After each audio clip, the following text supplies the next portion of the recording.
Camera আরো পিছনে লাউলে হাত ঢুকা মনে হাত ক্যামেরার মধ্যে ঢুকায় এবার নরেন না পিছনে নরেন না। এটা তো আমাদের জাতীয় স্বার্থে এই পরিচ্ছন্ন অভিযান নরেন না বক্তব্য শেষ করার পরে রেকর্ড দাও। এই পরিচ্ছন্ন অভিযান করার জন্য আমরা উদ্যোগ নিলে সাধারণ মানুষকে করতে হবে, কী করে উজ্জীবিত করতে হবে এবং তাদের গণসচেতনতা সৃষ্টির লক্ষ্যে সবাই যদি এই কাজে সম্পৃক্ত হয় তাহলে আমি তো তখন বললাম যে আগামী দিনে যে ভয়াবহতা চিকনগুনিয়া এবং ডেঙ্গুর সেই ভয়াবহতা থেকে আমাদের স্বার্থেই এটা করা উচিত সবাইকে আমি মনে করি।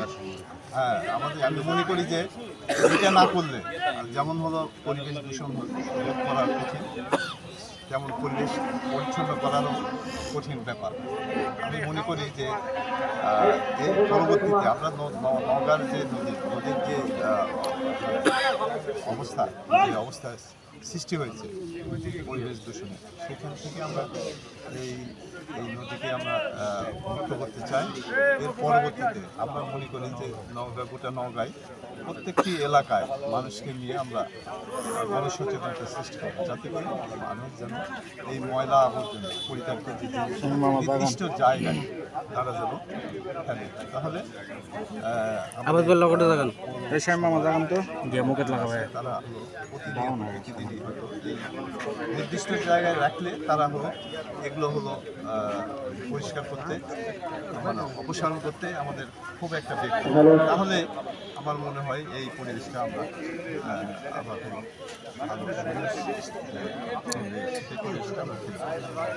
আমরা দেখেছি 21শে পরিষদ সহ বিভিন্ন সংগঠন এখানে অভিযান পরিচালনা করছে একাধিকবার।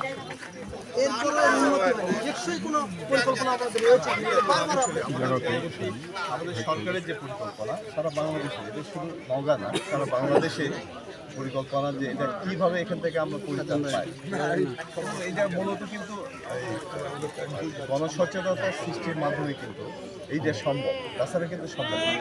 মানুষকে যদি আমরা না বোঝাতে পারি যে এই পরিবেশ আমাদের সবার জন্য জীবনের ঝুঁকি, এই কথাগুলো বুঝাতে পারলে আমরা এই করতে পারি। আরেকটা বিষয় ভাই, আমি জানি যে নওগাঁ পৌরসভা এই বর্জ্য করার একটা করে দেখেন কোথায় কি করবো ফেলে দিয়ে না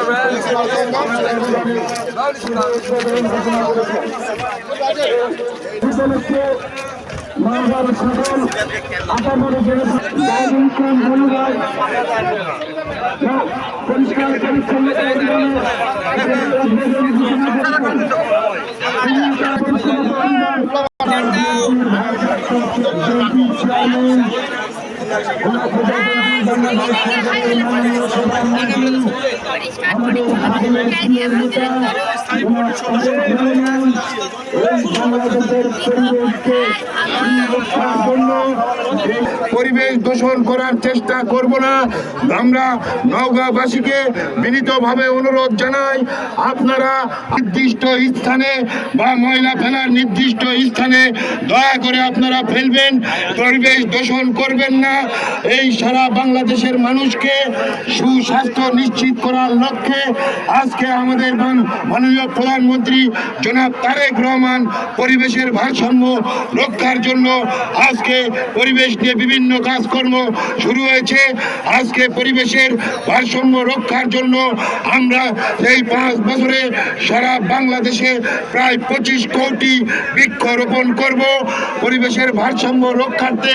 আজকে আপনারা দেখেছেন গতকালকে সারা বাংলাদেশে শহীদ প্রেসিডেন্ট জিয়াউর রহমানের যে 19 দফা কর্মসূচির মধ্যে যে খাল খনন কর্মসূচি ছিল সেটি আমাদের মাননীয় প্রধানমন্ত্রী জনাব তারেক রহমান দিনাজপুর সহ থেকে শুরু করেছেন, তথা সারা বাংলাদেশের বিভিন্ন জেলায় একযোগে কালকে খাল খনন কর্মসূচির শুভ উদ্বোধন হয়েছে। তথা নওগাঁর পরিবেশ রক্ষার জন্য আমরা বর্জ্য ময়লাগুলি দয়া করে আমরা নির্দিষ্ট স্থানে ফেলব।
নৌকা মাঝখানে নিলে সুবিধা হবে নৌকা মাঝখানে নিলে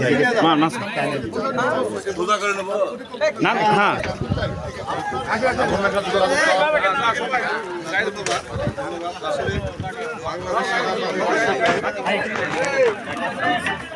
আচ্ছা তুই কল যোগাযোগ কর করে দিব লাইক বল ফোন দে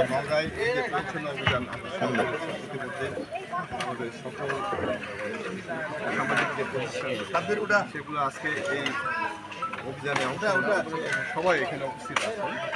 পরিবেশ আন্দোলন থেকে আরম্ভ করে তারপরে